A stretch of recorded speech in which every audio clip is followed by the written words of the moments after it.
हर कोई एक बेहतर और सुखी जीवन जीने की चाह रखता है। कोई नहीं चाहता कि उसकी जिंदगी दुखों और असफलताओं से घिरी हो। जिंदगी में कब क्या हो जाए, इस बात से हर कोई अनजान होता है। जब तक जिंदगी है तब तक इसे जीना ही है। दुनिया के महान लोगों ने हमें कुछ ऐसे नियम दिए हैं जिन्हें अपनाकर हम अपनी जिंदगी को बेहतर और सुखी कर सकते हैं और आने वाले अच्छे या बुरे दिनों के लिए खुद को तैयार कर सकते हैं। इसलिए इस वीडियो में मैं आपको बौद्ध धर्म गुरु अतीशा द्वारा दिए गए 6 नियमों के बारे में बताऊंगा जो आपकी जिंदगी को बेहतर बनाने में मदद करेंगे। अतीशा तिब्बती बौद्ध धर्म के एक बहुत ही प्रसिद्ध धार्मिक गुरु और प्रचारक थे। उन्होंने सफल, सार्थक और बेहतर जीवन जीने के लिए 6 नियम बताए हैं। पहला नियम है बेकार की चीजों में समय बर्बाद ना करें। अपने पूरे दिन में हम बहुत सारा टाइम ऐसे कामों में निकाल देते हैं जिनसे हमारा काफी समय बेकार हो जाता है, जैसे जरूरत से ज्यादा बातचीत करना, बार बार मोबाइल चेक करना या खाली समय में फोन में गेम खेलने में लग जाना। आप अपने टाइम को फालतू के कामों में खर्च ना करें, क्योंकि हर आने वाले कल के साथ हमारा समय कम होता जाता है।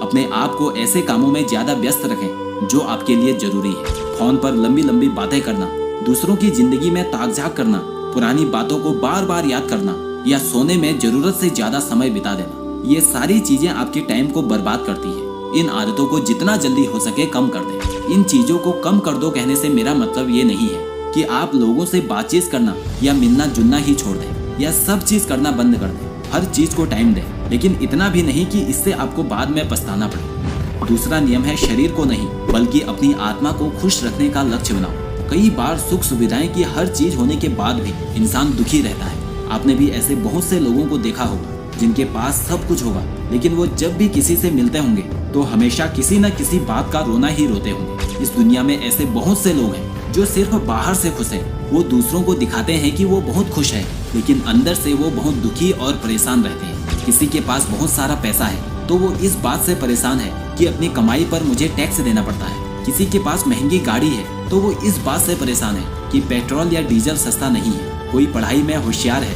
तो उसको भी इस बात को लेकर परेशानी है कि उसकी सरकारी नौकरी कब लगेगी। हम ऐसे ही बहुत सारी परेशानियों से घिरे हुए हैं। हर कोई खुद को बाहर से संपन्न करने में लगा है और इस चक्कर में वो अंदर से खोखला होता जा रहा है। हम सोचते हैं कि बहुत सारा पैसा कमाना हमें खुशी देगा और हम अपनी जिंदगी उसी पैसे को कमाने के पीछे बिता देते हैं। हम अपने शरीर को तो खुश रखते हैं, लेकिन हमारी आत्मा खुश नहीं रह पाती। जो इंसान थोड़े में भी खुश रहता है, जिसे ज्यादा की चाह नहीं होती और ज्यादा मिलने पर भी वो वैसा ही जीवन जीना पसंद करता है जो वो थोड़े में जीता था, ऐसा इंसान अंदर से खुश रहता है। वो इंसान जो दूसरों की खुशी को अपनी खुशी और दूसरों के दर्द को अपना दर्द समझे, जिसे पैसे का घमंड ना हो, जो किसी से बेवजह झगड़ता नहीं, जो दूसरों की बुराई नहीं करता, जो दूसरों से ज्यादा अपनी जिंदगी में नजर रखता है, वही इस संसार में अंदर से खुश है। और ऐसा इंसान बन पाना हर किसी के बस की बात नहीं है। ना ज्यादा पाने की चाह, ना कम मिलने का गम, यही खुश रहने का एक अच्छा तरीका है। तीसरा नियम है अपनी गलतियों का समर्थन ना करें। दूसरों को गलत साबित करना और दूसरों की गलती निकालना बहुत आसान है। हम दूसरों की गलतियों पर तो ऐसे नजर रखते हैं जैसे शेर अपने शिकार पर रखता है, लेकिन जब हम खुद गलती करते हैं तो हम उस बात को आसानी से एक्सेप्ट नहीं करते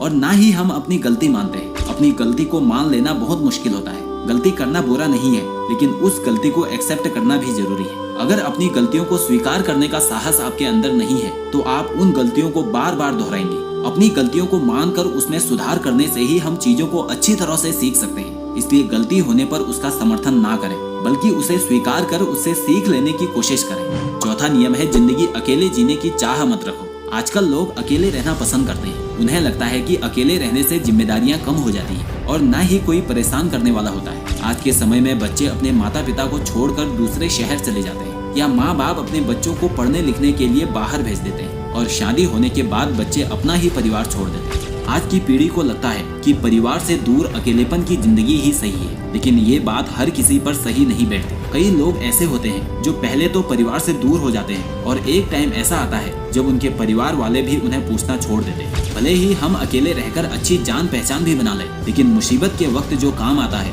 वो अपना परिवार ही होता है। मुसीबत के अलावा जब जिंदगी में कोई बड़ी खुशी आती है तो इसका मजा परिवार के साथ रहकर और भी बढ़ जाता है। बाहर वाले तो आते हैं और चले जाते हैं, अकेले रहने वाला इंसान ज्यादा दुखी रहता है, डिप्रेशन में रहता है। मुसीबत आने पर वो उनसे निपट नहीं पाता और अकेलेपन को दूर करने के लिए नशे का सहारा लेने लगता है। इसलिए अकेलेपन की जिंदगी से बाहर निकलना जरूरी है। परिवार भले ही कैसा भी हो, लेकिन परिवार है बस इतना ही काफी है। अपने परिवार और अच्छे दोस्तों के साथ समय बिताओ। ये कभी ना सोचो कि अकेले रहने से जिंदगी सही हो जाती है। बेहतर जिंदगी के लिए अपनों का साथ बहुत जरूरी है। अकेलापन इंसान को अंदर ही अंदर खोखला बना देता है। 5वां नियम है हमेशा जरूरी बातों का ज्ञान रखो। ज्ञान कितना भी हो हमेशा कम ही होता है। यहाँ मैं सिर्फ किताबी ज्ञान की बात नहीं कर रहा। किताबी ज्ञान तो एक पूरा समुद्र है। यहाँ मैं बात कर रहा हूँ हमारी जिंदगी के ज्ञान की, यानी कि कब, क्या, क्यों और कैसे करना है। इस बात का ज्ञान होना बहुत जरूरी है। कुछ भी काम हो बस किसी ने कहा और आपने कर दिया, ये सही नहीं है। किसी भी काम को करने से पहले इस बात का ज्ञान होना बहुत जरूरी है कि वो काम क्यों करना है, क्या वो काम जरूरी है। बिना सोचे समझे कुछ भी करने में लग जाना समय की बर्बादी तो है ही,